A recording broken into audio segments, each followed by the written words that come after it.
Sutton slicing through the D. Lob to Hayes, there it is. Oh, what a goal from Sierra Henson. Up the middle, Hamilton. Texas wins, and only one word will do, Omaha. Earthquake, he hit it. Dicker, the kicker, 48-45, Texas.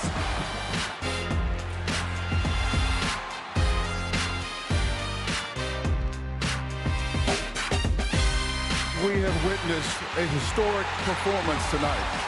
I am proud to recognize the University of Texas Longhorns and their coach, Tom Herman, as the champions of the 85th All-State Sugar Bowl Classic. We're back!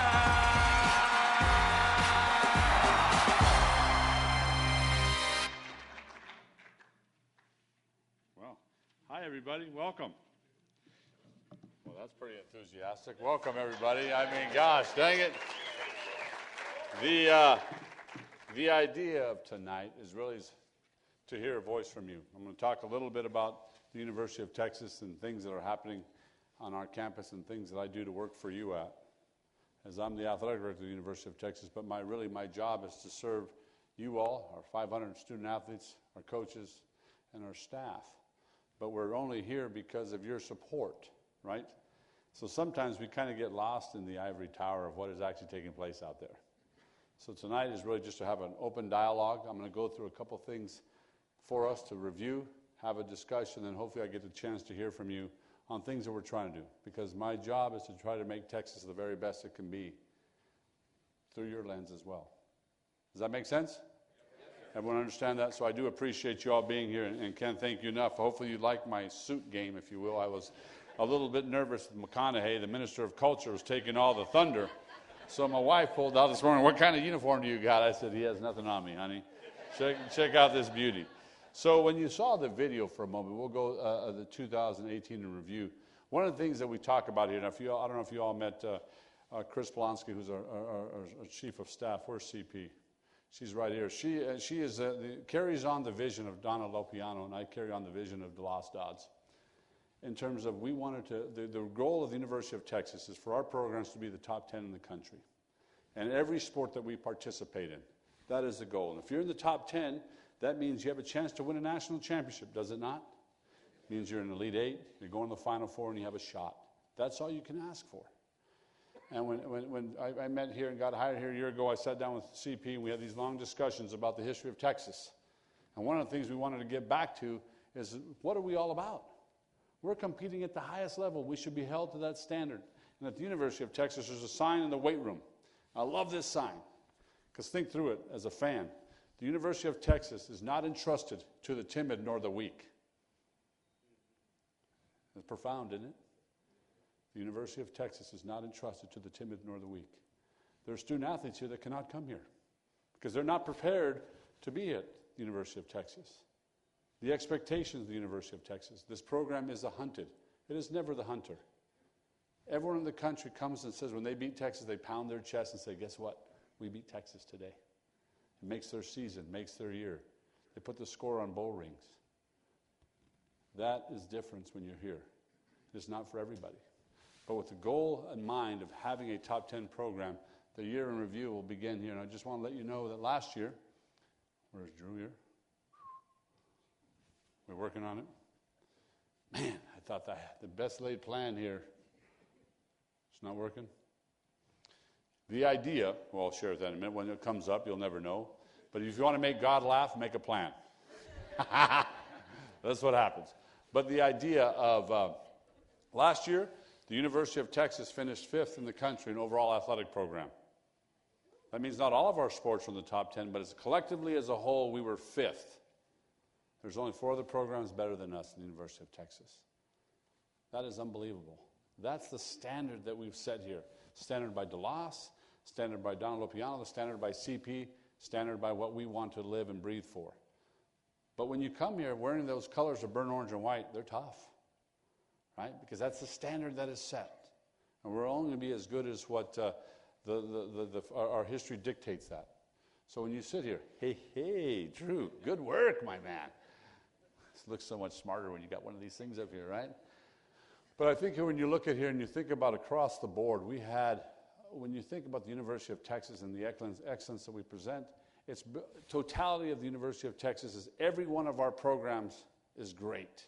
You demand greatness from everyone, whether it be swimming, all the way to football, to softball, to baseball, every one of our sports, you demand greatness, as you should.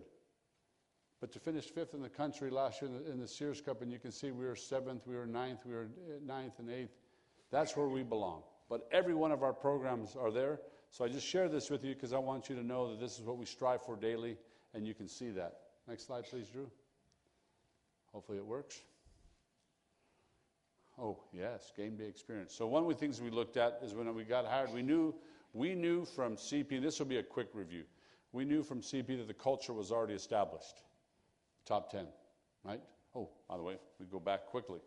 I apologize from that. I didn't see that. He said, Drew here. Not only are we a top 10 athletic program in the country, but academically, we graduate our student athletes. We have over 323 student athletes that got a 3.0 out of 523. 300, think through that number, right? A variety of majors. We have so many kids that are doing an amazing job in the classroom.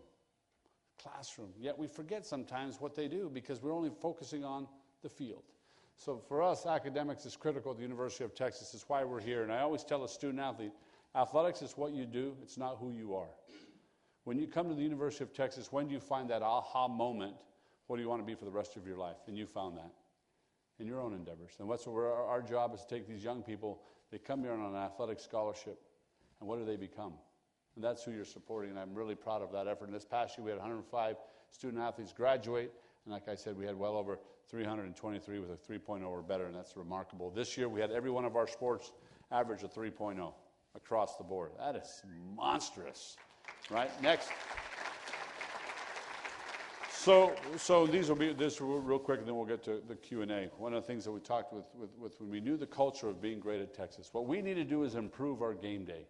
Improve the experience of how do we celebrate the University of Texas. We got here a year ago, we talked about different concepts, and we rolled out some things that, quite frankly, I didn't know if they were going to work or not work, because you just never know. When you're a traditional program like the University of Texas, and people have been parking in the same spot forever, they sing the same fight song, they do a lot of things differently, you know, oh, don't touch anything, Del Connie, take you to the woodshed. You get a little bit nervous about that, so we kind of roll things out gently, if you will, real easy. So one of the things we looked at with our group was we needed to figure out a way to get fans here. This is the football stadium. Right now, normally we have right in this area, almost 30,000 fans come into this game to the gate right here. Imagine the wildebeest walk across the savannah. They get to the Nile. They all come right here. They can't get in here. Why is that? Tom's asking, why is no one fans here? Well, they're stuck outside till the end of the first quarter. We're a football stadium in an urban setting surrounded by parking garages. How do we get people to come celebrate the University of Texas? So we created Bevo Boulevard, a shortened, condensed version.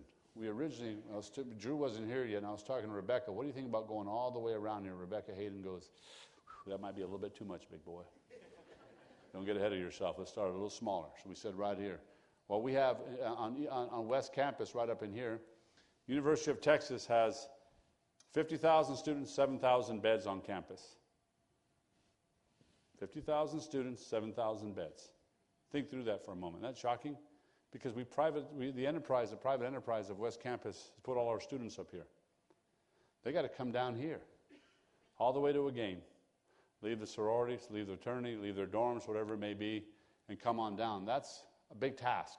I met with Fernando Lovo, who's oversees football, and we talked about creating a different environment. He came from Ohio State. He goes, you know, one of the things we had at Ohio State was it was a celebration around the stadium. So we soon came up Longhorns city limits, and we got Drew on board from where I worked with before. He came up, I got a concept, and we partnered with ACL and came up with Longhorns city limits, and I kind of want to walk you through this a little bit. We kind of changed a little bit what our game day experience is going to be on game day. Having people come up, show up, be a part of it, how we celebrate the University of Texas, the pomp and circumstance of these events. Having a concert before. This is how the concerts for our students, what goes on before the game. It's a pretty great environment. It is awesome. It's a way for us to celebrate Texas. Can we stop this one real quick with the next one over? One more. Sorry, Drew. One more. This thing is silent disco. You ever heard of this thing? It's at night. They put on these headphones. There's one more picture, Drew, right here. They put on headphones. There's no noise, but they're listening on the headset. But the students love it. What we created this for was how do we get people to come around the stadium, be a part of it, enjoy an unbelievable day at the University of Texas. And this came from a committee headed up at that time by Rebecca and then followed through by Drew and his team when they got here to create something different. And hopefully you guys enjoyed that, and this year we'll continue to expand upon that. But game day is incredible. Important for us to move that to basketball, to baseball, to softball as we continue to move on. But I'm just really proud of this, and I'm proud of the efforts put forth by Drew and his team. Next slide is, the idea is how do we ask you to come to a game, expend your hard-earned dollars, invest in our football program, our baseball program, our softball program, and ask you to be a participant when you go to the concession prices, and they're high for a family. And our Sodexo partners have been awesome. They are really great, and they worked hard with us, and we came back and said, can we roll back prices, kind of like Walmart back in the day, roll back prices, and you can see these are the prices that we're rolling back. We did in 2018, and I'm proud to say, one more slide, please. In 19, they're rolling back significantly more prices. I still want to know what a $12 nacho is, but they tell me it's worth $12. It's like gold, glittered in gold. But the prices are continuing to roll back. And why we're doing that is we need you to feel like when you come to the University of Texas, there is a value that we're putting on the product on the field, the investment you're making in our young people to get a great education at the University of Texas. But you know that your entertainment dollar, it goes a long ways, and we really appreciate that. And I can't thank our partners in Sodexo that are here today. Appreciate you men right over here for making this possible, and thank you all. You guys are awesome. Next slide. Thank you. Well, thank them right there. We know that Tom does an amazing job, and our football coaches and our staff on the field, but I was really proud this past year that we had three games over 100,000. That was big because we've invited 100,000 people to come to Austin, Texas, to celebrate our football program, celebrate the University of Texas. That's our theme this year, is celebrate the University of Texas. And we really, really want to emphasize that, but can't thank you enough for that. But one of the things we looked at is how do we do in-game? Can we change in-game a little bit, right? And that's tough because we had great partners in IMG, and they did an amazing job for us, and we had to do structure differently. How we do in-game, less commercials, more music. Music might not taste everybody's taste. Some people like it, some do not, right? Our student athletes, it's like the stuff I listen to my mom never liked, but I tell my mom, I talked to your mother, and she thought Elvis was nuts. So it's all in perspective, right? If your mother thought Elvis was nuts and you think this guy's nuts, let's just remember what the kids like today may not be what you like. But we try to mix it up a little bit during the game, and I think they do a really good job. But we change the environment at our home games. Try to make it a true celebration of the University of Texas and make it with this great energy. It's the first time I've heard it, God, there's a lot of energy in our stadium. Having a continuous student section. These are important things, and I'd like to hear from you at the end of what we think about the changes we've made. But this is things that we've done, and I'm really happy about that. Next slide. This is just wanted to go by sport for a moment.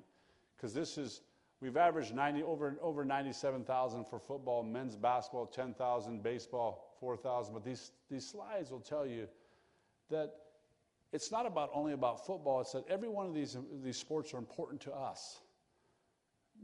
Athletics at the University of Texas, all sports we sponsor are important. But this just gives you an idea of where we're at with our attendance and what we're trying to do and how we need to improve on some of our sports attendance. But hear from you what we can do differently to market those sports, right? To see what we can do a little bit differently. But I'm really proud of the effort of our team and the sports we do sponsor at the University of Texas. Next slide. Longhorn Foundation. This is this past year. So this year we have 16,656 donors. They raised $41 million. Leadership giving, which was capital campaign gifts, of well over $100 million, and total giving of $142. That is great production. That is people believing in the University of Texas and saying, you know what, your hard-earned dollars, you're actually giving them to us so we can spend wisely, and I can't thank you enough for that, for supporting our institution. And you can see along the way what we've done is how we've grown. This number of 16,656 should be 30,000. There's 600,000 living alumni. What are we missing, right? The wind beneath the wings of the University of Texas is our donors, our season ticket holders. Anyone that writes a check, buys a ticket, they're the wind beneath the wings because they allow us to do things and dream huge dreams. This is the key to our success. So this is our annual giving. This supports all of our scholarships. This supports our entire athletic program. And the Longhorn Foundation, the members there, they're the heart and soul. And I thank you. I thank you. Philanthropic impact. One of the things we need to do is we need to address our facilities. And our facilities are a huge part of recruiting, huge part of creating that top 10 dream that we want for every sport. When CP and I sit down with our coaches, we talk about what do you need to be a top 10 team. The first thing they say is, you know what, our facilities are pretty antiquated. They were great 20, 30 years ago. And I share this with you, a little story with my wife. We buy a house. Well, we sold the house. We built the house and we sold it. And the new people came in and they changed a lot of things in the house. We were sad. We were like, we're perfect. What are you talking about? We love the kitchen. The bathroom was ours. They remodeled it and said, oh, it's passé. We took umbrage to that. But I look back and see it now. It's not that everything is passé and old. What it really was is that if you live in a house for 30 years and you never remodel it, what do you think the new owners are going to do? Whew, that's a dated kitchen. Needs new carpet, right? Needs to do some things. That's exactly what we have. We have some great facilities. Our bones are great. We just need to make some improvement. And this is where philanthropic support is critical. This is a pet project that I'm really happy that, and CP Chris Plonsky is heading this up for us. When I got here a year ago, I noticed we didn't have a Texas Athletics Hall of Fame. No place centrally located to celebrate the University of Texas. To say, wow, let's talk about what we've done, accomplished on the field and in the classrooms. It's a 30,000 square foot space. When you walk in the red zone in the stadium in the north end zone, that is completely being gutted. It has started construction now, and it'll be ready August 31st of this coming year. We're going to have a place, when you walk in, you're going to be so proud to be a Longhorn. You're going to walk around and say, gosh, I remember that from what Darrell Royal accomplished years ago, or what Coach Conrad accomplished in women's basketball. And you're going to talk about the history. Then you're going to see what we've done to build off that history, and you're going to be so excited about that. But this is an amazing project, but we need it. How could we have storage units all over the place storing our trophies, but no one ever got to see them? So this is on a fast track. I'm so proud of the effort put forth. But this project has completely been raised for, and we're heading off in a new direction. So I just wanted you to see this project. That's the next idea. This project is for baseball. Started construction right now. We hoped it would be ready this year. It won't be. It'll be ready in 2019, in August. But when we built that baseball stadium, we missed a big point. We missed a big area that we needed to renovate, and that project has been completely raised. It's a little over $10 million project that will be up and running by the fall, and I can't thank the leadership that headed that project up. But this is the idea that if we expect our baseball program to be at Omaha, you're competing against A&M with a brand new stadium. You're competing against TCU. You're competing against Arkansas. You're competing against Oklahoma State that just announced a $45 million baseball stadium.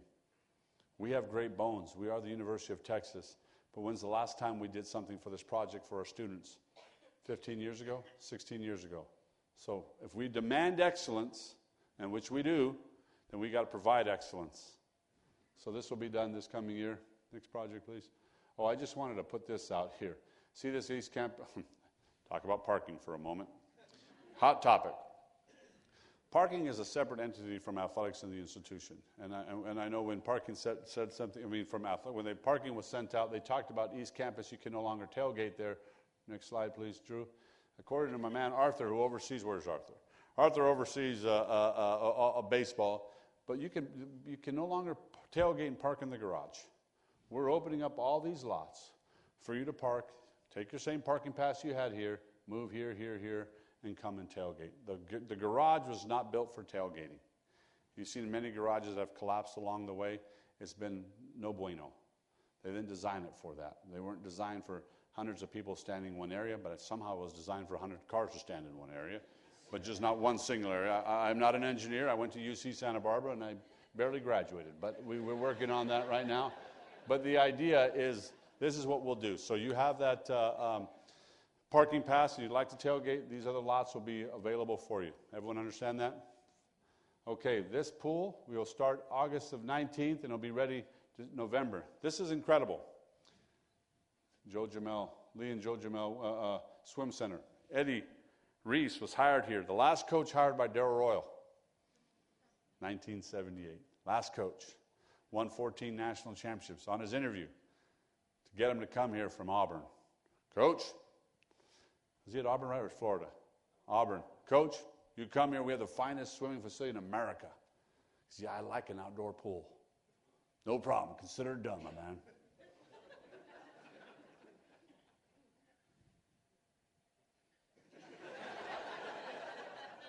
It's going to get done this year. I'm really excited about that. So it's exciting about that. I would not be remiss. Mr. Heller, who just passed away, served our country in the military, was a swimmer here, was an amazing human being. And before he passed, he made an incredible gift to help support this project. And I know his wife is watching. I just wanted to let you know that we love you and thank you so much. I would just wish he was here to see that, because he just kept on saying, Del Connie, when it's going to happen? I go, well, we've ordered this pool from Italy. Believe it or not, it's a Murtha pool. We might have a little bit of embargo, so it's taking a little longer to get here than we thought, but it's en route. But it'll be ready for 19th season, and I'm so excited for our swimming program, but more importantly, we kept our promise to Coach Eddie. A little late, but we're good. Football. This project will start in May of 19. It'll be ready for July in 21. This is a huge project for us. The football building, can we go back and forth the slides for a moment? This right here, this building right here for a moment, was built for Darrell Royal. Everyone hear that? When's the last time Darrell Royal coached football here? What year was that? 75? 76. Just making sure you knew that, Flood. 1976. Built for Darrell Royal. Last he coached here, 76. It was semi-remodeled for a guy named John Makovic. Think through that for a moment. Built for Darrell Royal, remodeled for John Makovic. This project is critical for our success because we demand excellence from football. This past year, Tom Herman and his team took us on a wonderful ride. Beat Georgia, 2 great recruiting classes. Yet, we asked him, why do we spend all that money in a locker room? It really wasn't a locker room. It was trying to renovate the building to get something forward. So what do we go backside the other side for a moment? We knew that a lot of our projects here and a lot of places, and we'll talk about that later, have always been built on institutional debt. So we would just borrow money and say we'll pay it along as we go along. This project was going to be raised by the Longhorn Foundation, by the generous donors that are out here today. And I want to let you know that these are 8 suites on each side. We've had 8 people, we call them Texas Founders, who've given $10 million each. It's been awesome. I couldn't thank them enough. There's 94 Loge boxes. We sold about 82 of those Loge boxes for $150,000 to $500,000 each. Donors believe in the University of Texas. They want us to be great. They want us to be great. Next slide. Let me go back to the other teams for a moment. I'm sorry. The leagues. One more. Right here. This is critical. I want you to look at this for a moment. In our greatest run at the University of Texas under Mac Brown, that stretch. How much did we invest in Texas football? 2000, 2008, 9. In terms of infrastructure. Right? When it's going great. All right, Coach, we love you. That's when you invest, when you peel back the onion and you say, what else do you need to keep it going? Mac played in 2 national championships, should have played in 5. But just since then, Ohio State, 19 million. Kansas, 30. Look at 09. TCU, where are we? In TCU, we spent an amazing amount of money right here, $140 million. A&M, $450 million. Baylor, $260 million. You start to look at A&M, $22 million here. Ohio State. All these programs have invested. What logo don't you see up here? And yet we wonder. Yet we wonder. And it's not about spending money. It's not about keeping up with the Joneses. It's about making sure that the University of Texas has its best version of the University of Texas. Right? And the University of Texas' best version, that period, is that is not entrusted to the timid nor the weak. That we must have big, bold vision in order to accomplish our goals. For you to hold me accountable to this program right here, right? To this program. And we're not on this list. Is that fair? Think through that for a moment. Well, how dang it, we're the University of Texas, we should be. You're right. We should be, and we're going to be. And we have a phenomenal coach, and Coach Tom Herman and his staff have done a great job. Past 2 recruiting classes, 3rd and 3rd. When Mac Brown's had that massive run, it's all players. Players win games. When Jody Conrad won all those when she won that national championship and won countless conference championships, she's a phenomenal coach. When she had players. A lot of Jill and James. A lot of Jimmys and Joes. But in order for you to get them, when a kid comes to our place, they go here next. Then they go here. Then they might stop over here for no reason. Then they go over here, right? But the idea is they're going to come check a look. Are you investing in your program? Are you doing the things you need to be necessary to be great? To be great. And that's what this is about. Next slide, please, Drew. Okay, softball, we'll start this project June of 2019, and we'll be ready for in December of 19. Similar to baseball, batting cages, offices, new weight room, training room, those type of things, similar to baseball. I wish I had a better picture, but we're still playing with the one picture I had is in an odd location, but it's going to be on the right field side, right, Kathy, on the left field side? On the left field side, third base side, yep. Third base side, this has it on a different, I believe on the other location, but it's my fault. I was playing with the wrong pictures, and I put the wrong picture on the deck, and that's no bueno. Is this a good one now? That's Kamal Street. Oh, this is why I need new glasses.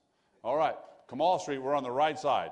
But that project will be started here this summer, and I can't wait for Coach White and the team that he has to do that. Next slide.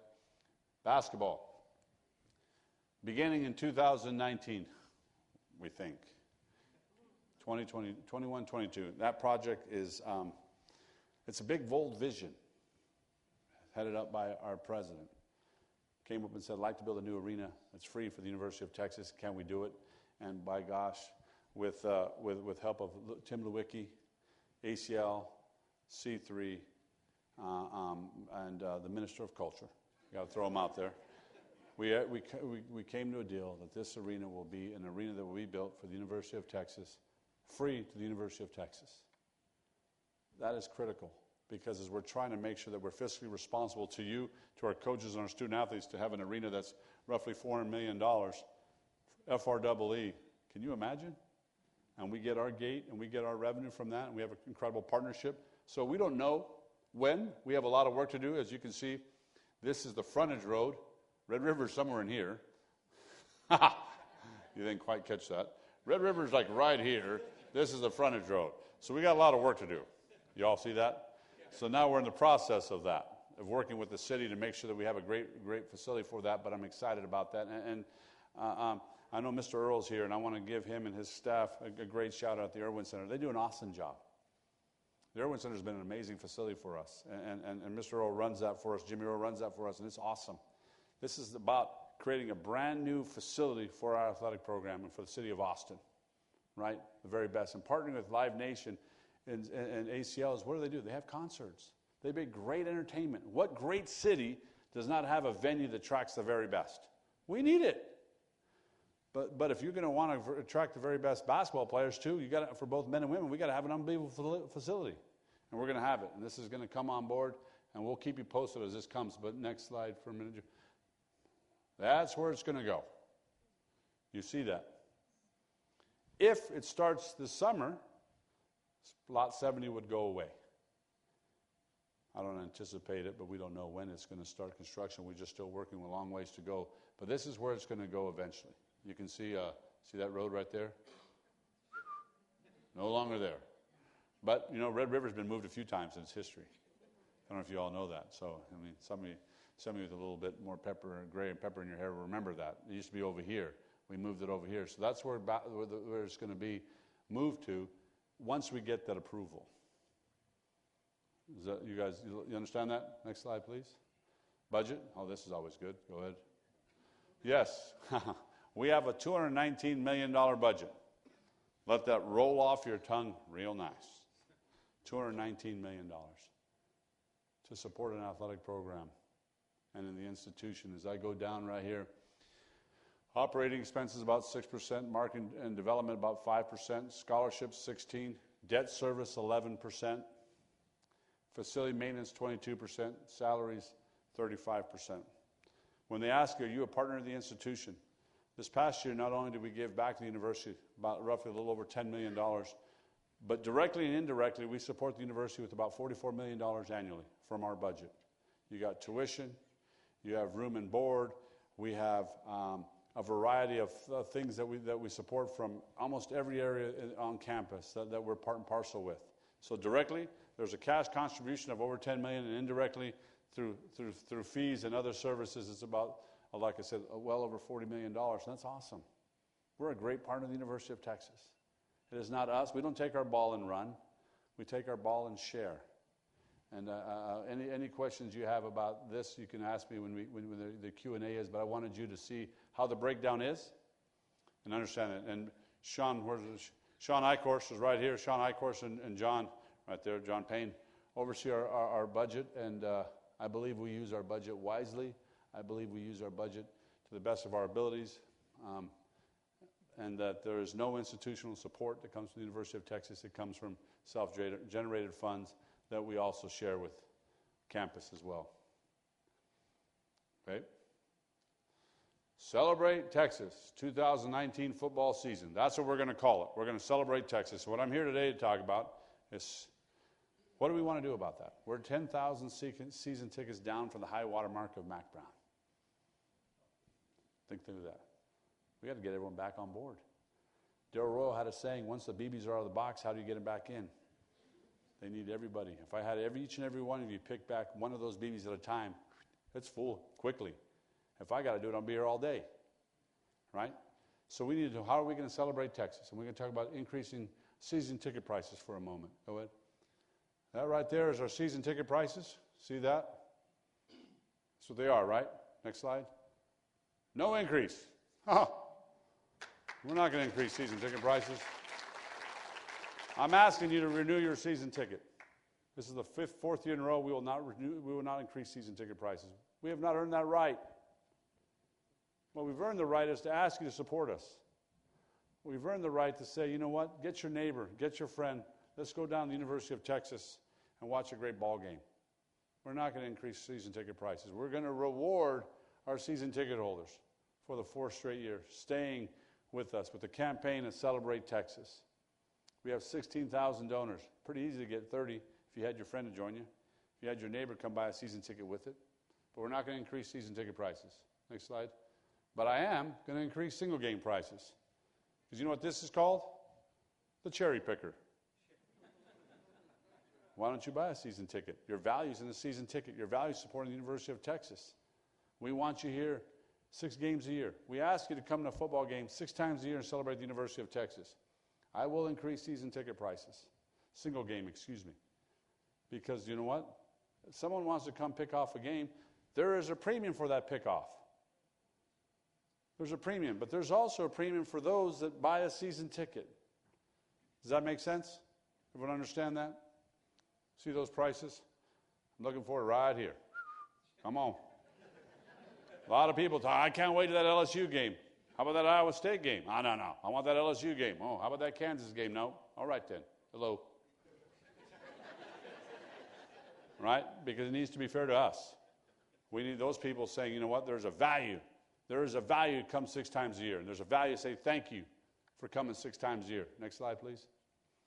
All right, construction stadium adjustments. This is going to be key. This coming year, as you see right here, that project is under construction. Our student section is not going to be here for the next 2 years. We are going to move back our student section over here. Unfortunately, it's the only way I can do it. Guys, it's the only way I can do it. Still first come, first serve. Students, first come, first serve. Wherever you need, come right in here and right over here. But it's the only way we're going to be able to do that for the 2 years that we're under construction, because I have nowhere else to put our 4,000 other season ticket holders, our 4,000 big ticket holders. Does that make sense? Students, you understand that? For the next 2 years, it is going to be something that we really pride it. We try to figure out, do we put them up here? Where do we put them? But they create such great energy. So we felt if you're still first come, first serve here, and you get the next batch right here, we got Coffin Corner down here, right? And you come here, and they're the Hellraisers down here. Who wants to play at the University of Texas if you guys are on your feet going crazy? Right here, fellas. We need you guys right here. Cause a lot of problems for us, right? All right. And then right up top is we're going to kind of, this club right here, the Touchdown Club, is really congested. It is hard to get around. I walked it this year. It just is tough. So we're going to kind of take out 18 and 19, drop the price point a little bit, and have a different area for them to go to try to relieve some pressure in here. And we'll be rolling that out with our campaign that's coming forward. And hopefully you'll understand that. But it just doesn't make, this thing is just, it's wall-to-wall traffic, and the experience isn't right. And I want people up there to have a great experience. Next slide. This is the pinch point. You're going to be able to walk through here, gate 1, right? Hopefully not all 40,000. But the issue is you're not going to be able to go this way. This will not be possible. Does that make sense? So you can come in here, or you go to Bevo Boulevard, enjoy yourself, have a concert, and come on over here, right? But we're going to have to go it this way. But you're not. This is going to be impeded for the next 2 years. I want everyone to understand that. That's why. Next slide, please.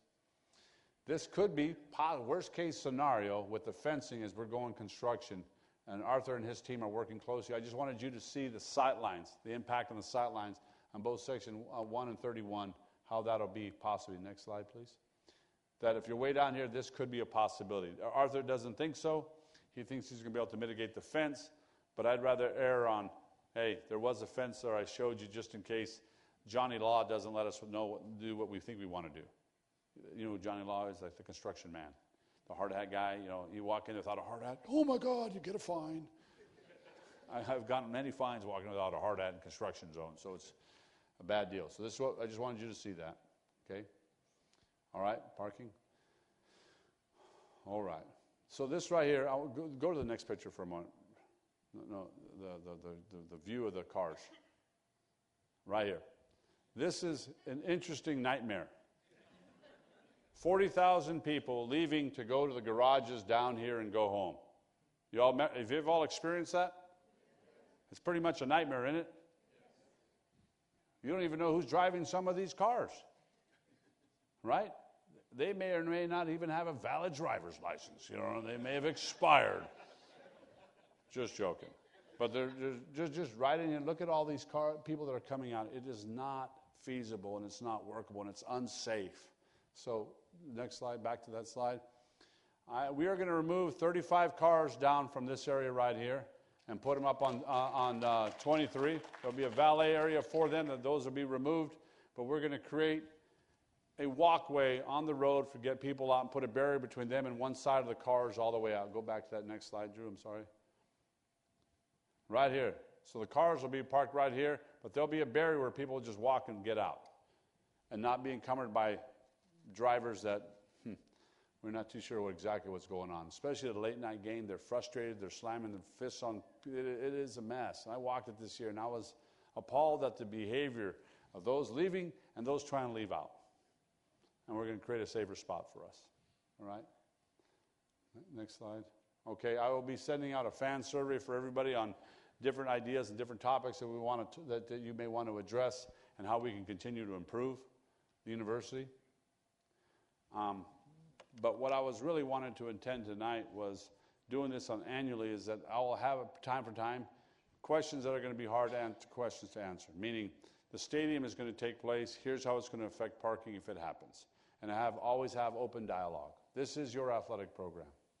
I thank you for coming tonight, but I really want to hear from you on things and thoughts that you have. So I have open mics that anyone has a question, they can shoot a question and we can have a dialogue. So they're there, and the mic is yours. If you want, right there behind you, there's a mic there, my man.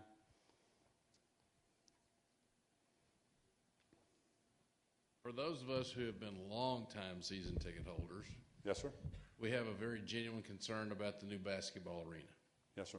and how that equates to where we'll be seated in the new basketball arena compared to where our seats are now that we've sat in for 35 years. Appreciate the question. Can we go back to the picture for a moment? That's what I got. Being facetious, we understand that. We have not gotten to the idea of how we're going to seat it. We know it's going to be a 10,000-seat arena for men's and women's basketball, and it's going to be a 15,000-seat arena for concerts. And the reason being is we average about 10,000. How many of you guys went to the game last night? Right? Went to the game. Had an individual drive right, where is he at? All the way down from the Panhandle of Texas, way up north. Came all the way down for the game. You know what he said? I bought a ticket way up top, and there was a lot of empty seats down below. How come I didn't get a chance to move down? A lot of those tickets are sold. The stadium needs to be 10,000. We average roughly around 9,000. If they're all sitting right down there, that creates an unbelievable environment. My next slides that I'll be sending out to you is the actual design of the stadium. But I was not prepared to do that tonight because we're still wanting to make sure that we can get this correctly aligned. Once we do that, I will be sending everything to you and show you what we're going to do. But I have not got to that process yet. I know that where you sit is important. The configuration is going to be a little bit different. But we're going to do our very best to say if you're a current season ticket holder, this is your place in your house and you get first crack at it. I can promise you that. But I can promise you they're not going to be the same price. You also have to know that, right? So let's just, I don't want to be disingenuous. We got to know there might be a little bit difference in pricing structure just because we're going smaller and tighter. We're going to move, I'd like to move our students to be lower along, as the Minister of Culture calls it, 270. He wants to baseline all the way around and down on the lower bowl to create kind of like that Duke environment. So we're trying to figure out how we design that. So we'll work with you on that. Yes, sir? Yes, I'm the one who drove down. Our Yeah. nearest Walmart is in Kansas, by the way, and I live in Texas. Well, you changed your shirt, though. You had a nice Yes, orange that's shirt. right. Yes, sir. My concern is on the Jumbo-thon. I've been a season ticket holder since '93, and every game for the last decade or so, I've filled my ears up with protection from the excessive noise of the Jumbo-thon, and doesn't have the replays enough. I think last night at the basketball game, the use of the screen was far superior to our Jumbo screen for the last decade. I was wondering if also I think it's harmful to people to hear that excessive noise. You can have a good atmosphere without it being excessive, you know. Yeah, okay, good question. I understand that. Thank you, sir. You see this. This is the. Just pretend it's our old stadium for a moment. It's a single source system. When you have a single source speaker system in a 100,000 seat stadium, it may be loud here, and way up top over here it's not. Our band sits right here. This past year, directly behind the band, they couldn't hear them because they're projecting out. Drew took us a little while, but Drew came up with a solution to mic the band and do some different things. By the last game, we were so much better. But when you do a distributive system and you put speakers throughout, you have an echo. First down, it goes all the way through, right? So stadiums have a real tough time with how do you do single source, we do a single or distributive system.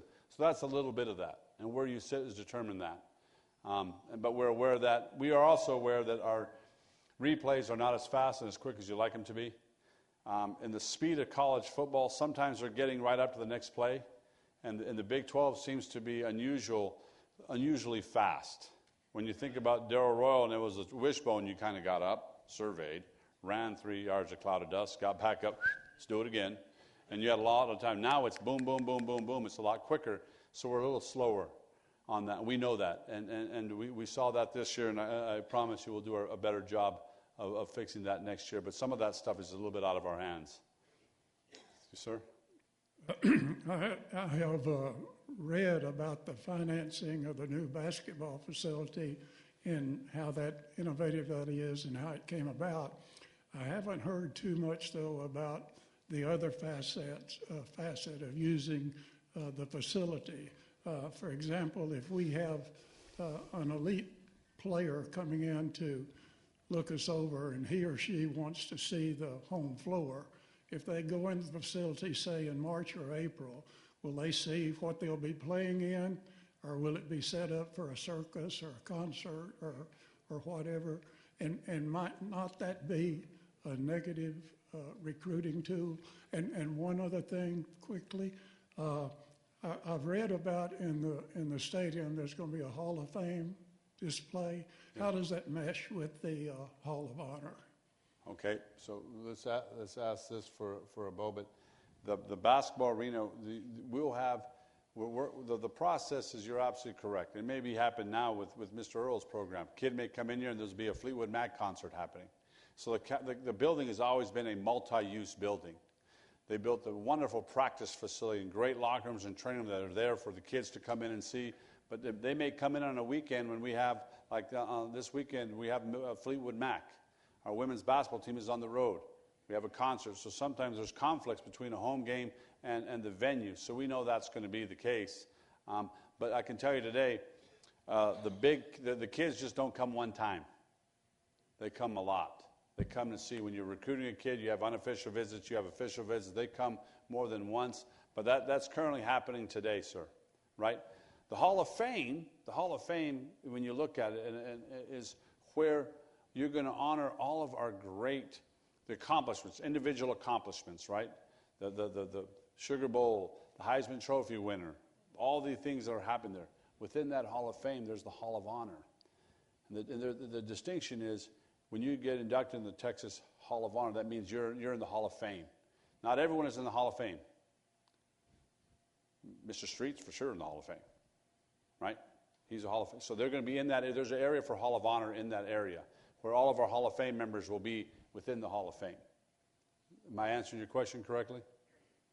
Yes, I guess what I was alluding to, you mentioned that you'd be in the Hall of Honor, but you might not qualify for the Hall of Fame. No, sir. The Hall of Fame is just where all the trophies are for conference championships, national championships. The Hall of Honor is, if you're inducted in the Hall of Honor, you're in the Hall of Honor within the Hall of Fame. So the Hall of Fame won't be individuals. It'll be Combination of both, sir. Combination. Yeah.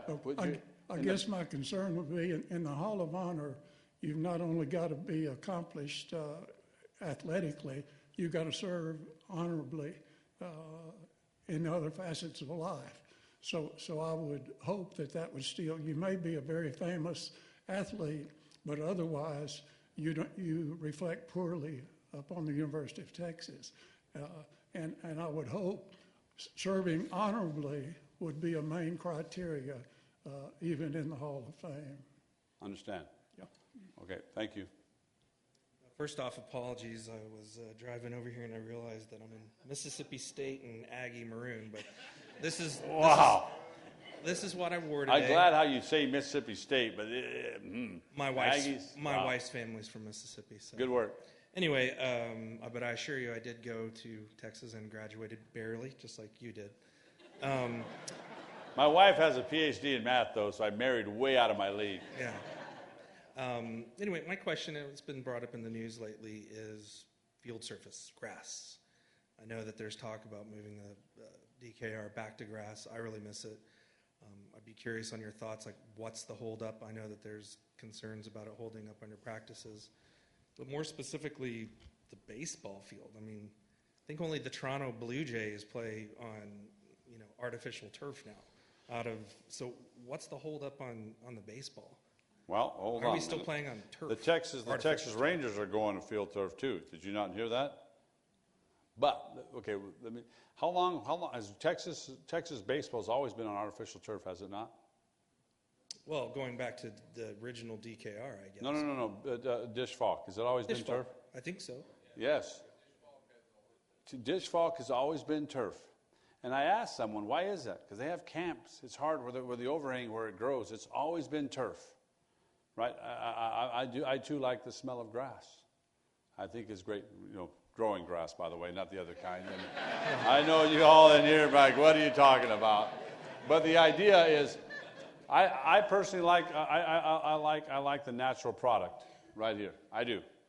The problem is this is our football right here. Our practice facilities are way over here, right? So when they went to a field turf product, it's 6 times a year, right? And we would like to do that. So when we are going to address that when we do the building is, what does Tom Herman want? Mac Brown went from grass to field turf. We won a national championship on grass. There's only 3 teams in the conference that have grass. I want to say it's TCU, Oklahoma, and Iowa State, if I'm not mistaken, right, Lovo? There's only 3.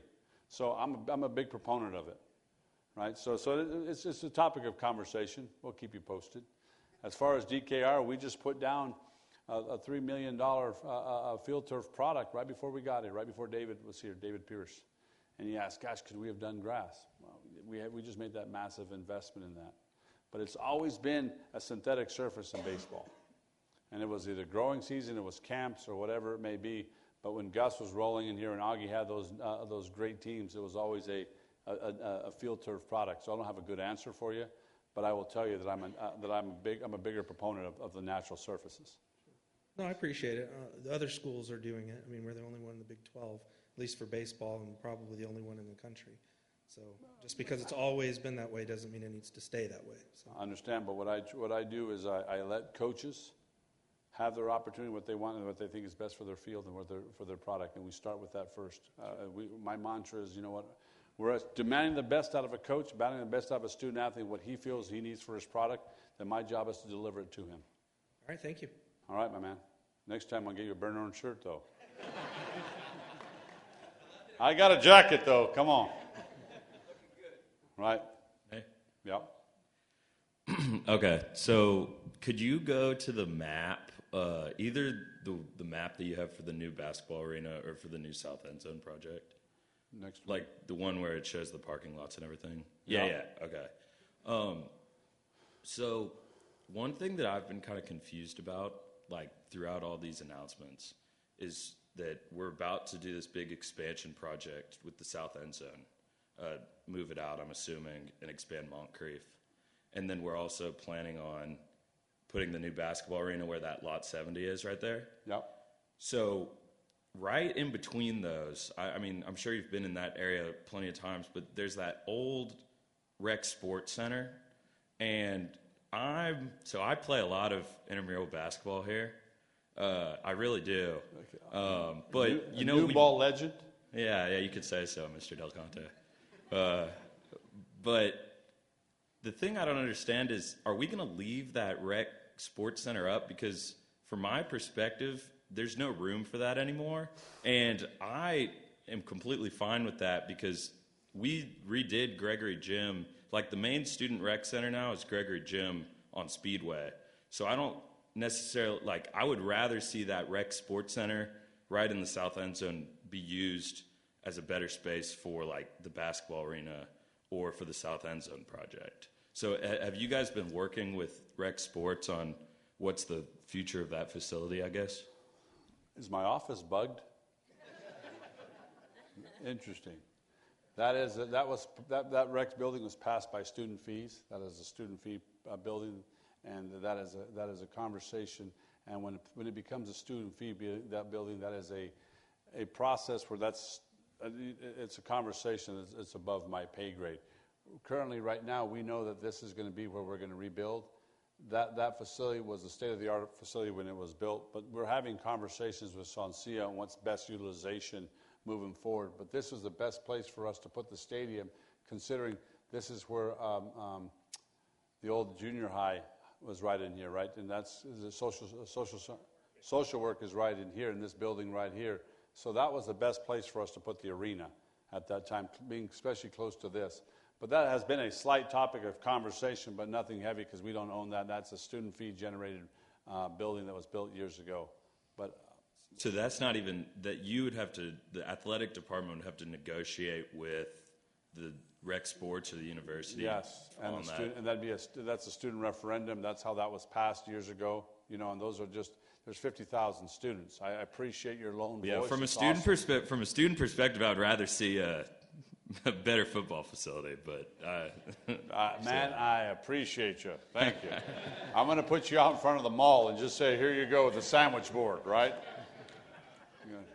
Hey, Chris, I appreciate everything you've done to get the younger fans or our students and young alumni plugged in again to the program, particularly with embracing Austin's music culture. I wish you'd talk a little bit about embracing Austin's tech culture, one in particular on digital season tickets. I was actually kind of surprised. This is the first year I was a season ticket holder as an alumni for football this past season, first year for this upcoming baseball season, to still get paper tickets and booklets for season tickets, even though we have single game tickets seem to have Apple Passbook or Apple Wallet and digital options.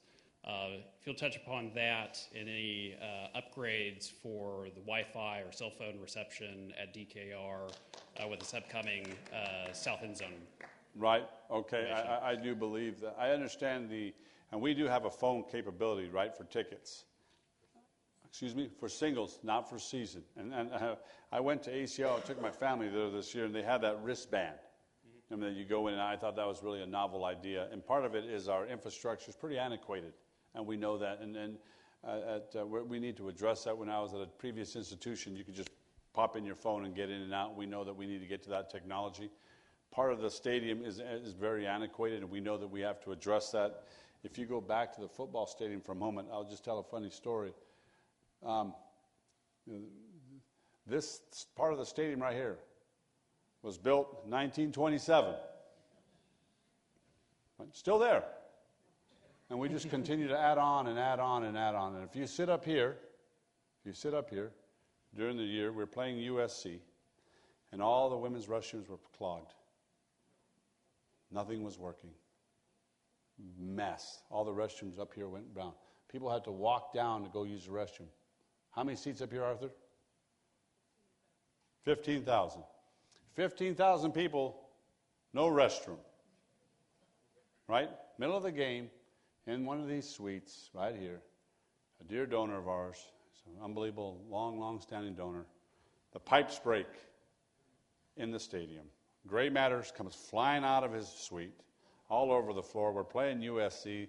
Hazmat walks in and says, "You got to vacate, sir." He just grabs a bottle and says, "No, sir, I'm staying right here." I said, "All right, my man." So the idea, we know we have an infrastructure problem. We're dealing with that right now. Mr. Arthur Johnson's working with the university to fix this. But it is an antiquated facility. We know that we're going to have to address Wi-Fi throughout the building, and it's part of our conversation that we're going to do. But I do appreciate you bringing up technology. We know we're lagging on that. We do it for single game, but we don't do it for season tickets. I prefer reading the Sunday paper in my hand, right? My kids like to read it on the deal, right? So we're just different in that, but I understand we have ways to go. Yeah, and the last thing, if you'll touch on any plans for a Bevo Boulevard atmosphere at Dish Falk like we've done with Yerwinson. We'll do a couple times a year. It's a little harder to mobilize as much as we want, but we're going to do a concession reductions that Sodexo's doing. We're going to do some things throughout the year, pick one or two games. We picked a doubleheader for both men's and women's basketball. It was awesome. It was going to be a great day, and then it ended up being 10 degrees, right? And if you want to make God laugh, make a plan, right? We had this whole thing. It was awesome. It didn't work. So we're going to pick and choose on that. Yes, sir? First off, I want to thank you and your staff. Back during football season, I sent you an email concerning the escalator safety going on the west side up to the upper deck. And I was totally shocked that I got a phone call from you saying, "Hey, we're going to address this problem." And it was fixed. And as a season ticket holder at football for now over 20 years, I certainly appreciate the fact that you would get back to me and let me know that, hey, we do have a problem and we're fixing it. And I have been at several games where I've had high emotions and low emotions. One of the lows being a long time ago was UCLA in the fall, 90-something degrees, and having to sit there through that. Another was being there on Thanksgiving and watching Ricky set the record. And the other one that really just made me feel glad to be a Longhorn was the night game where the flashlights were turned on. And I just wanted to know what you and your staff, I'm assuming that was just something that spontaneously happened. And you and your staff, I wondered what y'all thought about that and you know, something like that for us to happen. And then something that you mentioned that I was going to bring up. I'm from Longview, Texas. And I have had many Longhorns from that city and area wonder why James Street is not on that Ring of Honor in the stadium. And whether you can address that or not, I don't know. But anyway, my thoughts. Well, I want to just, our team does an awesome job, and I thank you for recognizing their efforts this year. That's what we're talking about, celebrating the University of Texas. Game is a game of emotion. There's highs and lows in the game, right? If you're in my office on Monday after we lost to Maryland, I was like, wow, this is the wrath of Texas. I got it. I got some emails like, whoa, the guy's taking me to the woodshed. After we beat Georgia, the same guys taking me to the woodshed were saying, okay, you know what you're doing. I hadn't changed, but, you know, Tom hadn't changed. But what happened was that's the emotion of the game. And that's awesome. That's what sports are about. And that is, I'm glad that you shared those three moments, right? Because you had Heisman Trophy. You had a game that was not the very best game we played in DKR.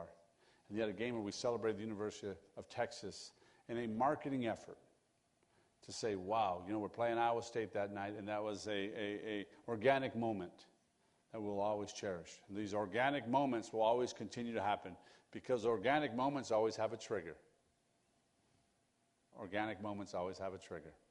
And that's the intellectual property of our marketing staff. They did an awesome job and was a great moment, and our students were great, and it just filled the entire area.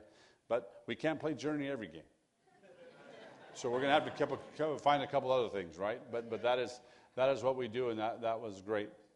As far as Mr. Street and I understand the deserving honor. I do. But I do believe that you have to be a first-team All-American to have your name up there. And Mr. Street was never a first-team All-American. He was a wonderful quarterback, maybe the best. But there is a criteria put in place. Because once you start doing that, then they say who's next and who's next. And they have a very, very strict criteria for that. And I understand that, and I understand why he should be there. But at the end of the day, there is a criteria for that. And because he was not an All-American, that's the answer of why. But he'll be prominently displayed in our Hall of Fame and prominently talked about with the accomplishments of him and Darrell Royal. But in the Ring of Fame, in the Ring of Honor, there's specific criteria, and that'll lead over to baseball and other sports that we have as well. Hopefully that answers your question. Yes, ma'am. I have a comment and a question, and another comment about why isn't Kat Osterman's jersey retired? Why isn't Kat Osterman's jersey not retired? I mean, she's had so many accolades. Yep. Well, I'm gonna address that in a direct quote. Not a direct comment. We have many women. We have 3 women that their banners should be in the basketball rafters. 3, right? And we are going to. CP and I talked the other day about having a rollout, and we need to honor the ones that came first. There's 3 women that were National Players of the Year. We will take care of those 3 that come, and we'll do in chronological order. We have a softball player that was before Kat that was phenomenal as well.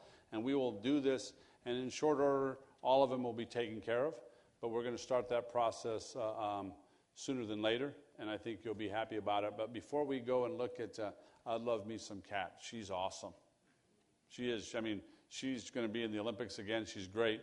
But there's another player that was ahead of her that was also it was as awesome as well, was a National Player of the Year. We also got to honor that. We have 3 phenomenal women's basketball players that were here before that we also got to make sure that they're up there in the rafters next to Jody. So that's what we're going to do. And we had this discussion Monday about that. So thank you for bringing that to my attention. But it's going to happen. Okay, good. Also about the big Tron, I'm short, and the big Tron, it'll be all of a sudden a commercial, and the play is almost started before we even get to see the game. So if they could do something about the Tron, you know. Right, you watch the Tron or watch the game. Yeah, see, I'm short, and I have to watch this. And my next question is about the girls' softball. What are they going to do anything about the stadium itself? We need a cover for one thing, and then we need, it was 1997 when that field was built. And so there's not anything with the stadium itself besides speakers and things like that. What we're going to address for softball first will be the building, the support building for them, batting cages, the weight room, locker room, training room, offices that they need, right? Because it is sorely antiquated. So we're not addressing that in this campaign. And we know that there needs to be a shade system. That was not part of what we were doing right now. But I understand your concerns. I do. Hey, Chris. I want to thank you for doing this. It's unprecedented. And I appreciate you being accessible to the rank and file fan. Those of us who don't necessarily write a big check, but we're in the stadium every weekend, so thank you for this. Speaking of people in the stadium, one of the big problems in college athletics is filling the stadium. Sometimes that's hard to do. I want to see if you've given any thought to a youth outreach program or some way of making that unused capacity, whether it's football, basketball, baseball, available to the youth of Austin at an affordable price so that they might be able to enjoy the experience. Where's Lowell? I saw him somewhere in here. He's here. We do have a program. We do have group sales, and we do a bunch of those things you'll see throughout the year. So we already have that in place. And if you look at, you'll come to a game, and there'll be a bunch of kids there. There'll be birthday parties. They do a bunch of that already. What we got to do a better job is, let's just say, in men's and women's basketball, just for a moment, because the vastness of it is after the 10-minute mark is ask everyone to come down and get closer. You know, we have to do a little bit better job of those things. But we have a robust program. It is not, I think they do a really good job, but we could do a lot better job. And I understand that, and we're working towards that. But it's not for the faint of heart and for not of trying. I had a guy call me today and let me know, I put him on a Colonel Flood to talk about all of our veterans. We have a lot of veterans in this area. And we got to do a little bit different honoring of veterans in different one of our games and do half price because they do it at Round Rock. I got a lot of ideas that are given to me for free, right? So we need to make sure that we just do whatever we do, we say what we can do and handle it. So thank you. Mr. Del Conte, thank you so much for opening up this venue for us to come and I have a comment and a question. My comment is, I've been a season ticket holder for a long time, and prior to your arrival, the visiting team was always close to the field and had an impact. Thanks to you, you've moved the visitors way up there. Yeah. And as far as I'm concerned, they're insignificant. Right. With that said, we have the best travel uniform in this country, the Stormtrooper uniform. Yeah. And I don't see why not. We should not wear that uniform at home. Would you consider that? Because I know there's another team down the road in Louisiana that uses their whites for home, and they travel in white. So probably 8 games out of the year they're in white, and there are teams that fear us when we're in white. And any edge that you could give us, I think, would be properly appreciated. Well, I appreciate that, and thank you for recognizing. This used to be the visitor section right here. When I came down here from a previous institution to play a game, I couldn't believe how much our fans had an influence on the game. They were loud. And the problem is the president's box sits right here. So he goes, can you do something about that? Yeah, so we put him way up here in the North 40. But expect the same result when we go back up to play there next year, that you need a telehuboscope to see a TCU's band or USC's band. I'm sure they're going to put us up there in the same place. But the idea is creating a better home field advantage. Now, I will say this. I understand that our whites are great, and they're awesome. But there's something special about that burnt orange top and those white bottoms when you come out. That is a Texas home uniform. And one of the things that we talk about is we talk with our coaches, and we talk about there's 2 colors in America. There's one Longhorn, there's one burnt orange and white. There's no one else. We're burnt orange and white. Wear it proudly. Look at my uni. Right? Wear it proudly. And that is a great color, and we should be forever burnt orange and white at home and Stormtrooper white on the road. And I would hate to ever send a mixed message. It's like saying, should we wear black, gray? No, never, never. There's 2 colors you cherish. We don't mess around with that. All right. We got you two, you four, and that's it. Come on. All right. I kind of hate to ask you this, but earlier this week, Governor Abbott, when he was talking about his policy priorities, brought up bringing back the A&M game. And I know a lawmaker from San Antonio had made a similar comment in the past. So I want to know, do you feel legitimate political pressure to do that? And then beyond that, I know we have a really tough out-of-conference schedule coming down the pipe the next few years, but what are your personal opinions on bringing that game back? Well, the great Mac Brown said rivalries are the most important thing in college football. They are. They made the blood boil. First thing he said, boy, I love that Ricky Williams win that Heisman against A&M. Wasn't that awesome? Right? That last game in College Station, who won that game? We did. They got to live with that. Right? Rivalry games are important. They're important to the state of Texas. They're important to us. They're important to the history. When I worked at Rice years ago, it was great talking about the old Southwest Conference days and what happened. That's what we grew up on. Right? Those are great games. They meant something. Your high school friends went to this school and that school. You went home for Thanksgiving and you just talked all kinds of junk to them about the game. You had bragging rights for a year. So we know it's important to us. They're in a different league. They went to the Southeastern Conference. We're in the Big 12. We had an opportunity to play them in 20 and 23. Ohio State, when I first got the job, the AD there called me and said, hey, I'd like to move the game to 25, 26. Can we do that? Notre Dame is going to play us. And I went to Notre Dame. I won a national championship at Notre Dame, and he coached the national championship at Notre Dame. I said, Gene Smith, I love you, my man, but I've only been on the job 6 weeks. I want to get fired. He goes, I need to do it right away. I reached out to A&M at that point in time. Unfortunately, scheduling is so far out that they didn't have that opportunity. They didn't have that opportunity at that time. I want to say they'd already scheduled Miami. A good friend of mine is the AD at Alabama. I called him. He says, so let's do this. Right? So I started looking at it. If we're not going to be able to play A&M, we got to have great games in DKR. That value of that season ticket package has to be great. The value of you coming to those games and say, I want to be there. So we have LSU home and home this year. We got to do a return game in Arkansas. We go A&M, we go Michigan, we go Ohio State, we go Georgia.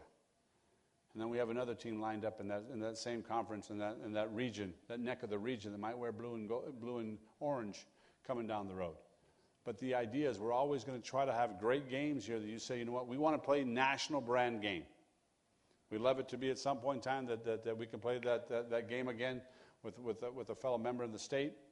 But until that time happens, I'm going to ensure that we have the very best schedule for us. All right, thank you. All right. Hi. So for many years, part of the great Texas football tradition has been a designated parking area in close proximity to the stadium for RVers. A couple years ago, we were notified that was no longer going to be the case. Close to the beginning of last year, right before football season, they opened it back up temporarily. Any possibility of getting an RV parking lot back near the stadium? Drew, can you go back to those great yellow lots you had right here? Oh, watch this math. Right here. Oh, there's the RV lots, right? Yes. You remember those? They look familiar? Very. Right. Well, at one time, this was our RV lot. We thought we were going to have it, and at the time they were shut down is because the campus was going to build graduate housing. So they put these big fences around. Said it's coming. When? It's coming. And we still waited. So this past year we went to baseball and I asked Arthur, can we use these for baseball? Well, we don't know when the graduate housing is. So if it does not start, we'll put RV. But they took all the restroom and the electrical outlets out because they were supposed to build graduate housing. Once we found out that they were not going to start that project, we just allowed you to use it. We will continue to allow to use that until they actually start to build it. But it's just not if, it's when they continue, when they start that, we don't have a start date. So rest assured, until that happens, we will still continue to use these for RV. We were a little late in telling you this past year because I didn't have a real confirmation. Does that make sense? Absolutely. And it's that way. If they come in and say, hey, by in August, we're starting now, we can do it. But until then, all right. Thank you. Hey, my question, I had originally wanted to ask about Don't Stop Believing, but that was already covered. So the gentleman who asked earlier, I just want a +1 that idea. That was the most incredible thing I've ever experienced at DKR. My question, as it relates to the new facilities, is about acoustics. If you go to DKR, if you go to the Dish, the sound in those places just pack out, and it just builds on itself to the point where I think it creates a really big home field advantage for us. At the Irwin Center, unless it's an absolute sellout game, it just the sound kind of gets sucked into the broader, just literally the seats suck in the sound there. Right. And I think that that's one of the reasons why people have complained about the atmosphere there in recent years, is just the physical acoustics of the building. So is that something that's being addressed moving forward? Oh, in the new building for sure. And the building, when you have empty seats, noise just bounces all over, does it not? Bounces. And that's the problem with this stadium. So this stadium, if you will, is going to have, if you look at a round circle, there's going to be 10,000 seats down below. Right down below. Then there's going to be a suites. Then you're going to have the next balcony level with another 5,000 seats. Those 5,000 seats will never be open for Texas games. We're going to have basically a garage door system that cuts down. I sat in front of my garage door playing with it, going, well, why can't we put this in our stadium? Right? That has a padded wall on it. And if you have a padded wall or acoustical system all the way around, it may not be a garage door, but something that walls that off, that noise cannot bounce, and have the panels in place that creates a loud noise coming down and 10,000 seats right on top of you. Think about that environment. And then giving our students 2,000 seats on the floor. Part of the problem is our student sections behind the baskets, and they're non-entity. What creates a great environment is when they're sitting right here and they're right in your hair. Right? And the player's right here. If you look at Duke, you look at any great place that has an unbelievable student crowd because they're right on the floor. And we're going to do that. All right? Thank you. Okay, last question, my friend. Thank you. I just want to piggyback on what he said about the season basketball tickets. I owned season basketball tickets continuously since they were sold in Gregory Gym. So I've had them for over 40 years. Wow. And yeah, and by the way, it's might be older than I am. I'm not that old. Yeah, maybe I am. Anyway, I just want to make a comment about when you go to the new stadium and your season ticket holders. I have nice seats, and I go to the games, and half the seats around me, they're empty. Now, they're sold, but they're empty. And I know you know who goes to the games because you scan my ticket every time I go in. And I want to urge you to place as much value on people who go to the games as people who pay for seats. That will make a hell of a difference. That is a good question and a good answer to end on. And that's part of the idea of asking you to come celebrate the University of Texas, whether it be 15 women's basketball games, 15 men's basketball games, 6 football games a year, 20 baseball or 20 softball games. We have an athletic program. We have young people wearing that Texas across their jersey, representing us. And we get into busy schedules, and we get to doing things. You said, that's just not today. I don't have time. It's a little colder. Not doing that. Games at 5 o'clock and not at 6 o'clock in traffic. We collectively, our team has to do a better job of figuring out ways to invite you to come down and spend your time with us. And I understand that. And this is, your iron in your voice is heard, and I thank you for that. And for you all that came tonight, I appreciate you coming and sharing your wisdom with us. But we're all going to get better if we do it together. You can hold me to the highest standard possible. But I ask you to sit back, and if you're going to hold me to a standard that is as high as you demand of yourself, that I ask you to help us. Let's do it together, because we have a chance to be phenomenal. A chance to be phenomenal if we're in it together. And if we're in it together, it's not a tsunami. It's a Texas reckoning, and I believe it's coming. So I appreciate you all. Thank you very much. All right, ready? Okay, hey, come on now. We always see the eye.